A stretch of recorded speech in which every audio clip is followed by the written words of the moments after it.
A powerful story in the Bible about a self-righteous person is the parable of the Pharisee and the tax collector, found in Luke 18:9-14. This parable, told by Jesus, contrasts the attitudes of self-righteousness and humility before God. The parable of the Pharisee and the tax collector, 9-14. The audience. Jesus told this parable to people who were confident in their own righteousness and looked down on others. 2. The Pharisee's prayer. A Pharisee, a religious leader, and a tax collector, considered a sinner and a traitor, both went to the temple to pray. The Pharisee stood proudly and prayed, "God, I thank you that I am not like other people, robbers, evildoers, adulterers, or even like this tax collector. I fast twice a week and give a tenth of all I get." Luke 18:11's attitude. He focused on his own good deeds and compared himself to others to feel superior. Prideful heart, he did not acknowledge any need for God's mercy. The tax collector's prayer.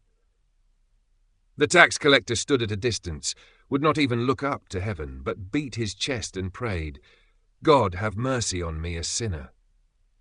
Luke 18:13, humble attitude.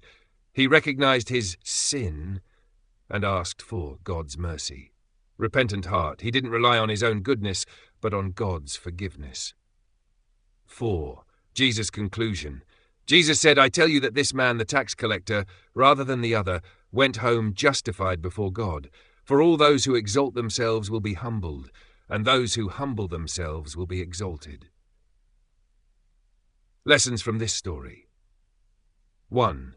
Self-righteousness is spiritually dangerous. The Pharisee trusted in his works instead of God's grace. Isaiah 64 verse 6, "All our righteous acts are like filthy rags. Our best efforts cannot earn us a right standing with God."